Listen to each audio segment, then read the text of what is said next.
Very good morning दोस्तों, UPSC times में आप सभी का स्वागत है। दोस्तों आज की जो हमारी क्लास रहेगी वो हिस्ट्री के एक बहुत ही महत्वपूर्ण टॉपिक के बारे में चर्चा रहेगी हमारी क्लास। और दोस्तों आज हम जो पढ़ने जा रहे हैं वो वैदिक काल को पढ़ने जा रहे हैं। और वैदिक काल को मैं महत्वपूर्ण इसलिए कहता हूँ क्योंकि जब हम देखेंगे कि वैदिक काल की जो सामाजिक सांस्कृतिक और धार्मिक व्यवस्था जो होगी वो लगभग पूरे इतिहास में एक अपना इम्पोर्टेंस बना के रखेगी। और हम कह सकते हैं कि वर्तमान में जो हिंदू धर्म आज हमारे सामने है उस हिंदू धर्म की नींव कहीं ना कहीं वैदिक काल में रखी गई थी। उस हिंदू धर्म का जो एक तरीके से कह सकते हैं उद्भव हुआ, जो आधार तैयार हुआ वो वैदिक काल में तैयार हुआ। धीरे धीरे उसमें समय कुछ अन्य चीज़ें भी जुड़ती चली गई, कुछ अन्य प्रथाएं जुड़ती चली गई और हिंदू धर्म हमारे सामने आज के रूप में लगभग स्थापित हो चुका है।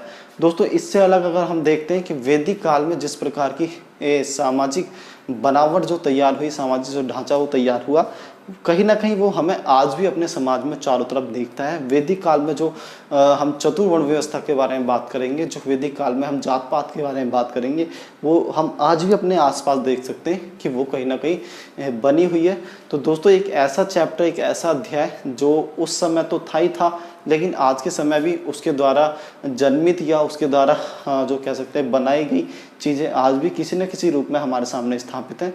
तो हम कह सकते हैं कि आज को बेहतर तरीके से समझने के लिए उस समय को भी बेहतर तरीके से समझना पड़ेगा। इसलिए मैं वैदिक काल को एक महत्वपूर्ण चैप्टर मानता हूँ। भारतीय इतिहास में एक तरीके से कह सकते हैं कि लगभग साहित्य की शुरुआत भी वैदिक काल से होती है। तो दोस्तों आओ वैदिक काल के बारे में जानते हैं और अच्छे से वैदिक काल को समझने का प्रयास करते हैं। दोस्तों वैदिक काल और वैदिक काल का जो समय है इतिहास 1500 से लेकर 600 ईसा पूर्व का समय वैदिक काल माना जाता है दोस्तों। और अध्ययन की दृष्टि से मेरा मतलब है, मेरा आशय है ताकि विद्यार्थी जब वैदिक काल को पढ़े तो उन्हें आसानी से वैदिक काल समझ में आ सके। अध्ययन की दृष्टि से वैदिक काल को दो पार्ट में बांटा गया दोस्तों। सबसे पहला ऋग्वैदिक काल, जिसकी हम टाइमिंग कहेंगे 1500 से दोस्तों 1000 ईसा पूर्व। और उसके बाद में हम देखते हैं उत्तर वैदिक काल, जिसकी टाइमिंग हम देखेंगे 1000 ईसा पूर्व से 600 ईसा पूर्व। ऋग्वैदिक काल, उत्तर वैदिक काल। वैदिक काल को दो भागों में बांटा गया है। ऋग्वैदिक काल में जब हम पढ़ेंगे तो हमें पता चलेगा ऋग्वैदिक काल में जिस तरह की सामाजिक, धार्मिक या सांस्कृतिक व्यवस्था की शुरुआत हुई थी, उत्तर वैदिक काल तक आते आते वो और भी संकीर्ण होती जा रही है और भी जटिल होती जा रही है। इसलिए थोड़ा सा इनमें डिफरेंस बनाया गया है, ऋग्वैदिक काल को अलग, उत्तर वैदिक काल को अलग। तो दोस्तों सबसे पहले हम परिभाषा देख लेते हैं, आखिरकार वैदिक काल है क्या, या फिर वैदिक काल की परिभाषा। तो दोस्तों जब हम परिभाषा देखेंगे तो हमें पता चलेगा कि सिंधु घाटी सभ्यता, घाटी की सभ्यता के पतन के पश्चात एक लंबे समय तक भारतीय उपमहाद्वीप में कोई अन्य विशेष संस्कृति का उद्भव नहीं हुआ था। करीब 300 से 400 वर्षों के पश्चात हमें स्थापित संस्कृति, हमें एक संस्कृति की स्थापना या फिर दोस्तों उद्भव देखने को मिलता है, जिसे वैदिक संस्कृति कहते हैं, जो अपने स्वरूप में एक ग्रामीण संस्कृति थी, जो अपने स्वरूप में एक ग्रामीण संस्कृति थी। दोस्तों परिभाषा को बहुत अच्छे से जानेंगे, क्योंकि अगर परिभाषा को बहुत अच्छे से जान लेंगे तो हमें पता चलेगा कि आखिरकार ये चैप्टर क्या है और चैप्टर के अंतर्गत हम क्या चीज़ पढ़ रहे हैं आखिरकार। तो दोस्तों देखेंगे कि सिंधु घाटी सभ्यता के पतन के पश्चात एक लंबे समय तक भारतीय उपमहाद्वीप में कोई अन्य विशेष संस्कृति का उद्भव नहीं हुआ था। करीब 300 से 400 वर्षों के पश्चात हमें एक संस्कृति की स्थापना उद्भव देखने को मिलता है, जिसे वैदिक संस्कृति कहते हैं, जो अपने स्वरूप में एक ग्रामीण संस्कृति थी। तो दोस्तों सिंधु घाटी सभ्यता के पतन के पश्चात एक लंबे समय तक भारतीय उपमहाद्वीप में कोई भी बड़ी या विशेष संस्कृति देखने को नहीं मिलती है। 300 से 400 वर्षों के पश्चात जो संस्कृति का उद्भव भारतीय उपमहाद्वीप में होता है, उसी संस्कृति को हम वैदिक संस्कृति कहते हैं, जो अपने स्वरूप में एक ग्रामीण संस्कृति थी। जहां हमने सिंधु घाटी सभ्यता को पढ़ा था तो हमने देखा तो एक शहरी संस्कृति थी, लेकिन ये एक ग्रामीण संस्कृति है। यहाँ पे गांव बसे हुए थे और लोगों में एक तरीके से कह सकते हैं, जिस तरह से आज के भी गाँवों में लोगों में बिरादरी का भाव जो होता है वो बहुत मजबूत होता है, ऐसे ही जो हमारी वैदिक संस्कृति थी यहाँ थी। तो दोस्तों वैदिक संस्कृति के बारे में हो गया, थोड़ा सा जानते हैं, छोटी छोटी सी बातों को जानते हैं इसके बारे में। तो दोस्तों वैदिक संस्कृति का जो जन्म हुआ है वो वेद से हुआ है, और वेद को हम कहते हैं ज्ञान, वेद का अर्थ ज्ञान या फिर जानकारी, और हम कह सकते हैं इसी से इस संस्कृति का नाम वैदिक संस्कृति पड़ा। इसी से इस संस्कृति का नाम वैदिक संस्कृति पड़ा। और दोस्तों इस संस्कृति को जो कह सकते हैं, इस संस्कृति का जिन्होंने उद्भव करा, जिन्होंने निर्माण करा, इस संस्कृति के जो निर्माण करता थे, इस संस्कृति के जो निर्माण करता थे वो आर्य थे। आर्य लोगों को इस संस्कृति का निर्माण करता कहा गया, और आर्यों के बारे में कहा जाता है कि मैक्स मूलर एक विद्वान थे। आर्यों के लिए सर्वप्रथम श्रेष्ठ शब्द का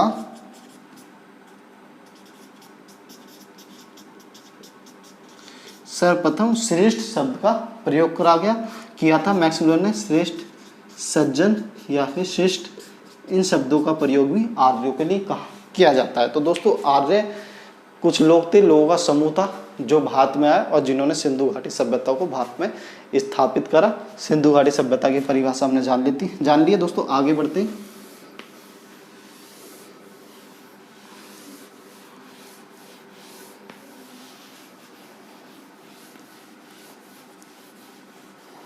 दोस्तों आर्यों ने सिंधु घाटी सभ्यता की स्थापना आर्यों ने वैदिक संस्कृति की स्थापना करी। अब आर्यों के बारे में जान लेते हैं, आखिरकार आर्य कौन थे और आर्य कहाँ से आए थे। आर्य कौन थे दोस्तों, इस शब्द को लेके कि आखिरकार आर्य कौन थे, दो तरीके के विवाद हमारे सामने आते हैं। उन विवादों को देख लेते हैं। एक समूह का मानना है कि आर्य एक विशेष जाति के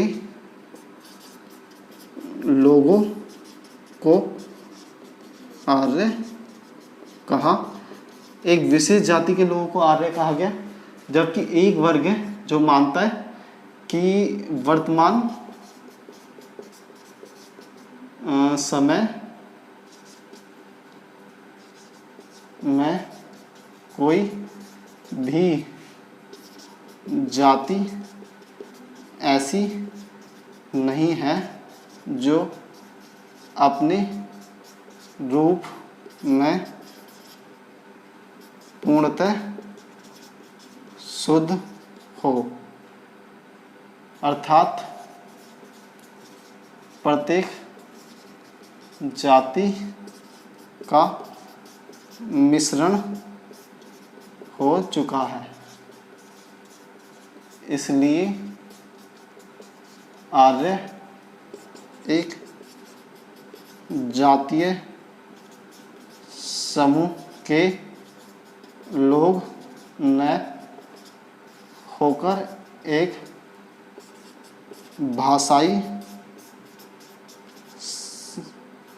समूह के लोग हैं। तो दोस्तों हो समय में हम कह सकते हैं कि कोई भी जाति पूर्ण रूप से शुद्ध नहीं है। सभी जाति एक दूसरी जातियों के साथ मिक्स हो चुकी हैं और इसी के आधार पर कहा जा सकता है कि जो आर्य थे उनकी पहचान एक जाति से ना करके एक समूह से की जाए और एक ऐसे समूह से की जाए जो एक कह सकते हैं कि भाषाई समूह, जाति समूह के लोग न होकर एक भाषाई समूह के लोग थे। एक ऐसे लोग माना जाए आर्य को जो लगभग एक भाषा बोलने वाले लोग थे और ये जो भाषा एक भाषा बोलने वाले लोग थे और ये जो भाषा थी ये भाषा संस्कृत थी। तो दोस्तों आप देखकर थोड़ा सा चौकन्ने हुए कुछ लोग जिन्हें बहुत ज़्यादा जानकारी नहीं है कि संस्कृत जो भाषा थी वो भारत में बाहर से आई थी और आज संस्कृत भाषा को कहा जाता है कि भारत की सबसे पुरानी भाषा संस्कृत है। और संस्कृत एक तरीके से भारत के जो पुराने जितने भी आप साहित्यों को देखेंगे कहीं ना कहीं संस्कृत में ही आपको लिखे हुए मिलेंगे। तो संस्कृति भाषा भी भारत से आई और आर्यों की भाषा थी, कुछ लोग ये मानते हैं। और कुछ लोगों का मानना है कि आर्य एक विशेष जाति के लोगों को आर्य कहा गया। दोस्तों हम देखेंगे कि यूरोपीय देशों में जो नाजीवाद होगा, फांसीवाद होगा, हिटलर आदि, इन लोगों ने क्या करा था, आर्य को एक जातीय समूह में पहचान करने की कोशिश करी थी कि आर्य एक जातीय समूह के लोग थे और अपने आप को सबसे ज़्यादा श्रेष्ठ या शिष्ट कहने का प्रयास करा था। इसीलिए उन देशों में अन्य जो विचारों के लोग थे उनसे इनका एक तरीके से टकराव था। हम हिटलर को देखते हैं, हिटलर ने बहुत सारे यहूदियों को मारा था केवल विचार के आधार पर टकराव होने पर। हिटलर ने बहुत सारे लोगों को मारा था। तो दोस्तों इन्हें एक जातीय समूह माना जाए या एक भाषाई समूह माना जाए, आपके सामने है, आप पढ़ सकते हैं, देख सकते हैं। हम आगे बढ़ते हैं। जो वर्तमान में सबसे अच्छी अवधारणा मानी जाती है वो ये मानी जाती है कि आर्य एक भाषाई समूह के लोग थे जो एक जैसी भाषा बोलते थे। आगे बढ़ते हैं दोस्तों। आर्य कौन थे?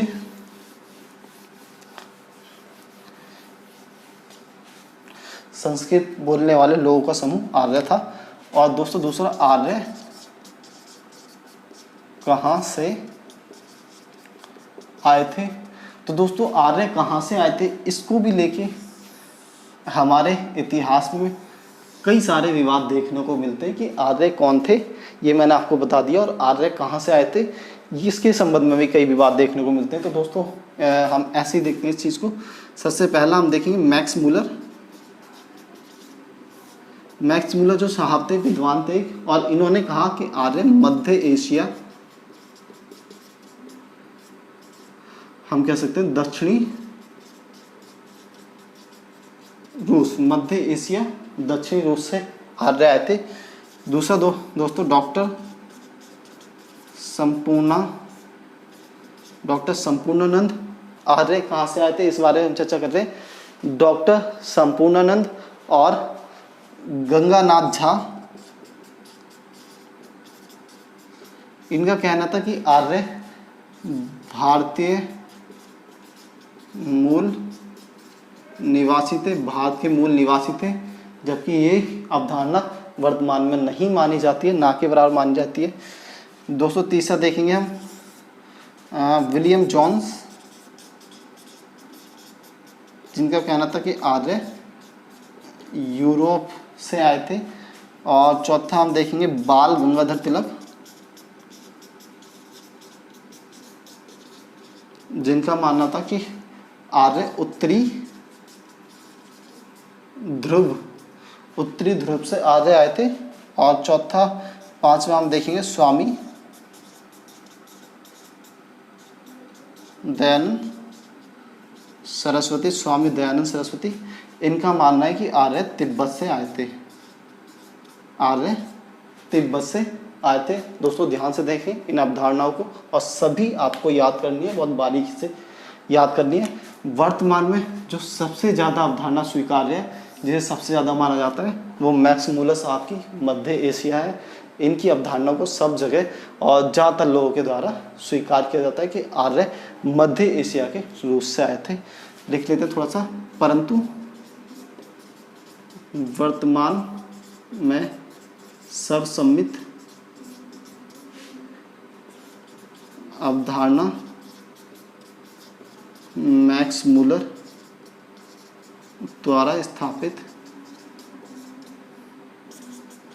मानी जाती है, जिसके अनुसार आर्य का मूल स्थान दक्षिणी रूस बताया गया है। दक्षिणी रूस या मध्य एशिया। तो दोस्तों ये आर्यों के बारे में पता चलता है कि आर्य आखिरकार कहाँ के मूल निवासी थे। सबसे पहले आर्य कहाँ बसे थे। मूल निवासी से हमारा अर्थ है कि आर्य सबसे पहले उनका जन्म कहाँ हुआ था, कहाँ रहते थे, कहाँ वो अपने कल्चर को, अपनी भाषा को, अपने पहनावे को कहाँ से उन्होंने सीखा, और वहाँ से सीखने के बाद वो कुछ किसी प्रकार की कोई भी स्थिति रही हो, उस स्थिति से क्योंकि वो सामना नहीं कर पाए, इसीलिए वो इधर की तरफ बढ़े, भारत की तरफ, और भारत में आके बस गए। और भारत में बसने के बाद वैदिक संस्कृति के जन्मदाताओं ने वैदिक संस्कृति को भारत में स्थापित करा। तो दोस्तों ये आर्यों के बारे में हमने जान लिया। आगे बढ़ते हैं।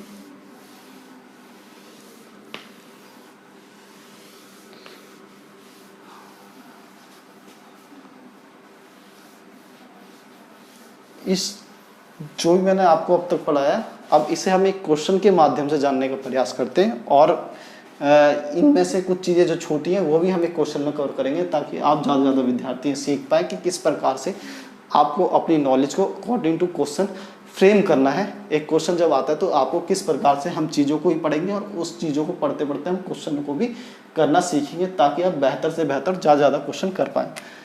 तो दोस्तों आर्य कौन थे, वह उनका मूल स्थान क्या था, क्या आर्य बाहरी लोग थे। दोस्तों क्वेश्चन आर्य कौन थे, उनका मूल स्थान क्या था, क्या आर्य बाहरी लोग थे। एक ही क्वेश्चन में आपसे 3-4 चीज़ों को पूछा गया है कि कौन थे, और मूल स्थान के बारे में पूछा गया है, और क्या बाहरी लोग थे आर्य।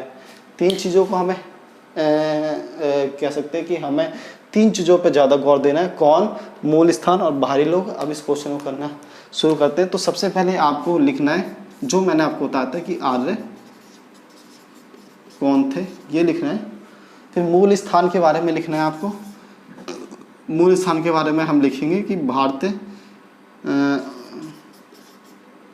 आर्यों के मूल स्थान को लेकर हमारे समक्ष कई प्रकार के विचार उपस्थित हैं।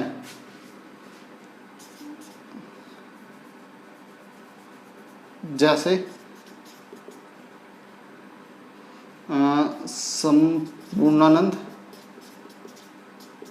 व दोस्तों मैंने आपके सामने लिखा था गंगानाथ झा, जो मैंने लिखा था संपूर्णानंद व गंगानाथ झा के द्वारा आर्य भारतीय मूल के थे, परंतु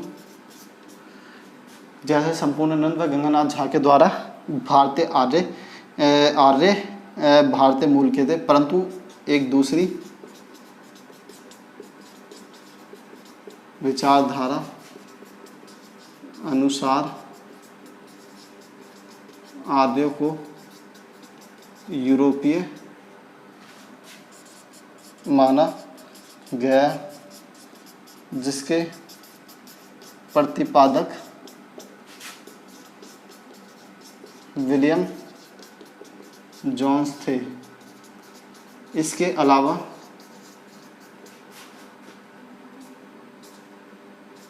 बाल गंगाधर तिलक ने, बाल गंगाधर तिलक ने उत्तरी ध्रुव व स्वामी दयानंद सरस्वती ने तिब्बत आर्यों का मूल स्थान माना है, परंतु फिर भी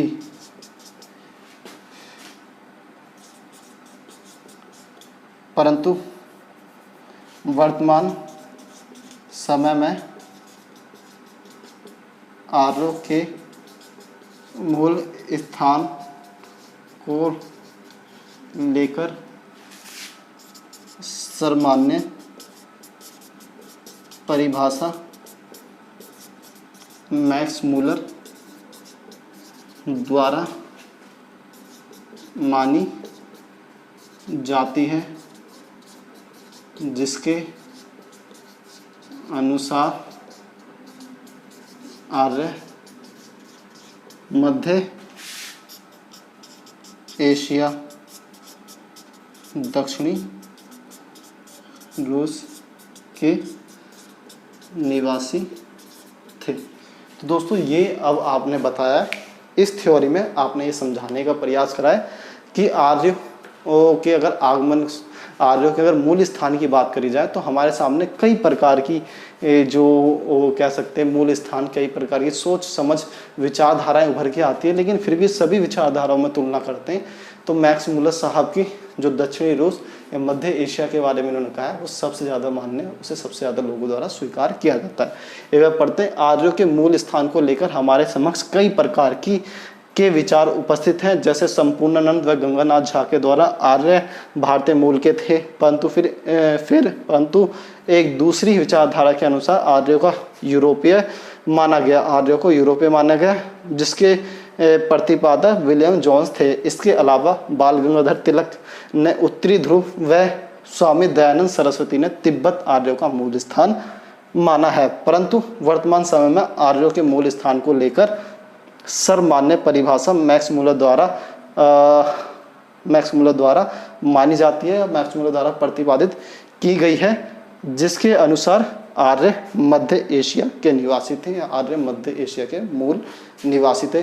दोस्तों हमने दो चीज़ों के बारे में कर लिया है कि आर्य कौन थे, ये आपको खुद लिखना है, उनका मूल स्थान क्या था, यही मैंने आपको बताया कि आपको किस प्रकार से इसको फ्रेम करते हुए, एक भाषा देते हुए, एक ग्राफ बना के, पैराग्राफ बना के लिखना है आपको इस चीज़ को। उसके बाद क्या आर्य बाहरी लोग थे, दोस्तों यहाँ पे एक आपको मजबूत समझ की जरूरत है, क्योंकि जब आप आर्य को पढ़ेंगे तो पता चलेगा कि एक तरीके से भारतीय संस्कृति के जन्मदाता आर्य थे। तो क्या ऐसे लोगों को हम बाहरी कह सकते हैं, और अगर हम इन लोगों को बाहरी कहेंगे तो क्या भारतीय संस्कृति बाहरी लोगों को वहन कर रही है, बाहरी संस्कृति को वहन कर रही है? क्या हमारे पास अपनी संस्कृति या कुछ भी नहीं है? क्या हम जिस संस्कृति पे गर्व करते हैं, क्या वो बाहरी संस्कृति है? हमने खुद उस संस्कृति को जन्म नहीं दिया है। तो दोस्तों क्या आर्य बाहरी थे? तो इसमें आपको थोड़ा सा निष्कर्ष लिखना है कि आर्य बाहरी थे कि आर्यों के भारत में स्थापना के पश्चात जनजातीय मूल के साथ आर्यों का मिश्रण हुआ, और जिस संस्कृति का जन्म हुआ वो वैदिक संस्कृति कहलाई गई, और एक तरीके से आगे हिंदू धर्म की नींव भी इसी संस्कृति ने रखी। इस प्रकार अगर देखा जाए आर्य का अगर भारतीय आगमन से पूर्व का समय देखा जाए तो बाहरी थे, लेकिन भारतीय क्षेत्र में आने के बाद, भूमि में आने के बाद वो भारतीय लोगों से इस प्रकार मिश्रित हुए भारतीय लोगों के साथ कि किसी भी सभ्यता को, किसी भी संस्कृति होगा, उनकी किसी भी प्रथा को बाहरी या अंदरूनी कहना सही नहीं होगा, और आर्यों ने एक प्रकार से भारतीय संस्कृति की नींव रखी। तो दोस्तों ये लगभग हम आर्यों के बारे में पढ़ लिया हमने, आर्य कौन थे, और आर्यों के आगमन के बारे में पढ़ा, बाहरी थे या नहीं थे। थोड़ा सा हम एक चीज़ पे और ध्यान लगाते हैं, मैंने आपको आर्य के बारे में पढ़ाया कि आर्यों का मूल स्थान कौन सा था। अब इसके बारे में क्या साक्ष्य मिलते हैं कि आर्य का जो मूल स्थान था वो भारत से अलग था। तो दोस्तों देखते हैं जल्दी से फटाफट। ईरान से प्राप्त बोगस कोई अभिलेख। दोस्तों ईरान से हमें एक अभिलेख प्राप्त होता है, जिस अभिलेख को हम बोगस कोई अभिलेख कहते हैं, और इस अभिलेख से हमें जानकारी मिलती है। इस अभिलेख में इंद्र, वरुण, मित्र और नाशक, इंद्र, वरुण, मित्र और नाशक देवताओं की जानकारी मिलती है तथा यह पता चलता है कि आर्य भारत में कई समूहों में बंटकर आए तथा आर्य भारत में कई समूहों में बंटकर आए। इंद्र, वरुण, मित्र और नाशक की जानकारी मिलती है देवता की, और ये पता चलता है कि आर्य भारत में कई समूह में बंटकर आए। जानकारी मिलती है कि आर्य भारत में, यह जानकारी मिलती है कि आर्य भारत में कई समूह में बंटकर आए। दूसरा दोस्तों देखते हैं हमें एक कसाइट व एक हमें कसाइट अभिलेख मिलता है, वह मितनी अभिलेख, जो लगभग हमें सीरिया और आसपास के क्षेत्र से मिले, से आर्यों की जानकारी। दोस्तों ये बहुत पुराने अभिलेख हैं, लगभग 1600 ईसा पूर्व के अभिलेख हैं, और इनसे जो हमें जानकारी मिलती है, आर्यों के बारे में जानकारी मिलती है। आर्यों के बारे में जो प्रथम जानकारी मिलती है वो इन्हीं अभिलेखों से मिलती है। उसी के आधार पर हम कह सकते हैं कि आर्य लगभग मध्य एशिया से आए थे। क्यों? क्योंकि ये जो अभिलेख हैं, अगर इनकी हम स्थिति देखेंगे तो ये भी लगभग मध्य एशिया में ही पड़ते हैं, और मध्य एशिया से ही सर्वप्रथम हमें आर्यों के बारे में जानकारी मिली।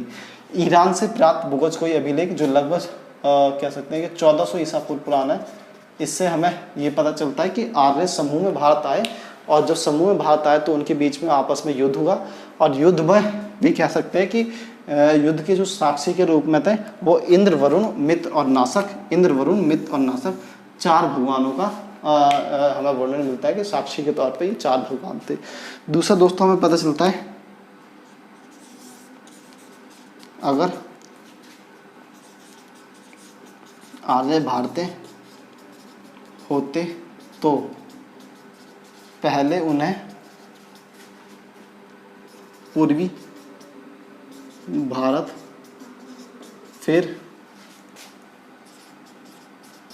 दक्षिणी भारत व अंततः पश्चिमी भारत में विस्तार करना चाहिए था, परंतु यहाँ स्थिति बिल्कुल विपरीत थी। दोस्तों अगर आर्य भारत का है, कुछ लोगों का मानना है, तो उन्हें पहले दक्षिणी भारत जीतना चाहिए था, पूर्वी भारत जीतना चाहिए था, पूर्वी भारत पहले जीतते या दक्षिणी भारत बाद में जीतते, लेकिन अंत में उन्हें पश्चिमी भारत को जीतना चाहिए था। लेकिन आर्यों ने क्या करा, यहाँ पे पता चलता है कि सबसे पहले आर्यों का विस्तार पश्चिमी भारत से देखने को मिलता है। ऐसा भारतीय कह सकते हैं कि पूरे भारतीय इतिहास में देखते हैं तो कोई भी साम्राज्य हमें ऐसा नहीं दिखेगा कि पहले वो पश्चिम की तरफ बढ़ेगा फिर पूर्व और दक्षिण की तरफ। जो भी भारतीय राज्य थे उन्होंने सबसे पहले वो भारत के पूर्वी और दक्षिणी भाग में अपने आप को विस्तारित करना शुरू करा। जब वो पूर्वी और दक्षिणी भाग में अच्छे से अपनी जड़ें जमा चुके थे, मजबूत हो चुके थे, तब उन्होंने भारत के पश्चिमी भाग को जीतना शुरू करा। तो दोस्तों यहाँ पर हमें स्थिति बिल्कुल विपरीत मिलती है। एक और देख लेते हैं हम, चौथा,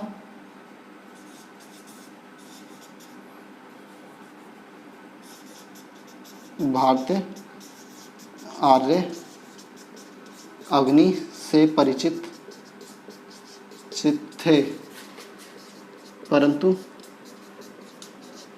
पश्चिमी आर्य या फिर हम कहते हैं ईरान, परंतु पश्चिमी आर्य ईरान के आर्य अग्नि से परिचित नहीं थे, परंतु पश्चिमी आर्य अग्नि से परिचित नहीं थे। दोस्तों भारतीय आर्य अग्नि से परिचित थे। क्यों? क्योंकि जब आर्य भारत में आए तो उन्होंने यहाँ के लोगों से अग्नि आग के बारे में सीखा। आग के बारे में जो उन्हें जानकारी प्राप्त हुई है वो यहाँ के लोगों से, जनजातीय लोगों से, यहाँ के मूल लोगों से उन्हें आग के बारे में जानकारी प्राप्त हुई। फिर उन्होंने आग को अपने एक महत्वपूर्ण अनुष्ठानिक, कह सकते हैं अनुष्ठानिक एक परंपरा के तौर पर आग को जोड़ लिया। यज्ञ में आग का महत्वपूर्ण योगदान रहा और हम देखेंगे। लेकिन पश्चिम के जो ईरान से, इराक से जो चलते हुए आर्य आ रहे थे, उन आर्यों को अग्नि का ज्ञान नहीं था। अगर उन्हें भी अग्नि का ज्ञान होता तो हम कह सकते थे कि शायद आर्य भारत के मूल निवासी थे और भारत से आग को लेके वो उधर की तरफ बढ़े। लेकिन नहीं दोस्तों, उन्हें वहाँ से जब वो आते मध्य एशिया तो उन्हें आग का ज्ञान नहीं था। जैसे जैसे धीरे धीरे वो भारतीय उपमहाद्वीप में प्रवेश करते हैं, उन्हें आग का ज्ञान पता चल जाता है। वो यहाँ के मूल लोगों से मिलके जुल के उन्हें आग का ज्ञान पता चलता है। तो दोस्तों ये लगभग हमने आर्यों के बारे में पढ़ा। आगे की जो क्लास रहेगी उसमें हम आर्यों की सामाजिक, आर्थिक, राजनीतिक, सांस्कृतिक व्यवस्था के बारे में पढ़ेंगे और डेफिनेटली चैप्टर आपको बहुत अच्छे से समझ में आएगा और लगभग 8 से 10 प्रश्नों को हम करने का प्रयास करेंगे। दोस्तों कुछ प्रश्नों को मैं आपको एज ए टारगेट भी दूंगा जब चैप्टर पढ़ाऊंगा, और आप अपने पास से भी अगर आपके पास कोई भी क्वेश्चन हो जो आप नहीं कर पा रहे करने में या समझने में दिक्कत आ रही है तो आप मुझे व्हाट्सअप कर सकते हैं किसी भी टाइम। मैं आपको डेफिनेटली जैसी टाइम मिलेगा आपको बताऊंगा। और मेरी वीडियो देखने के लिए आप सभी का धन्यवाद। और कोई भी कमी होती है, कोई भी कॉन्सेप्ट जो आपको नहीं समझ में आता है या कोई भी ऐसी जो बदलाव की ज़रूरत है तो डेफिनेटली आप मुझे बताएं। उन सभी का स्वागत है। थैंक यू दोस्तों।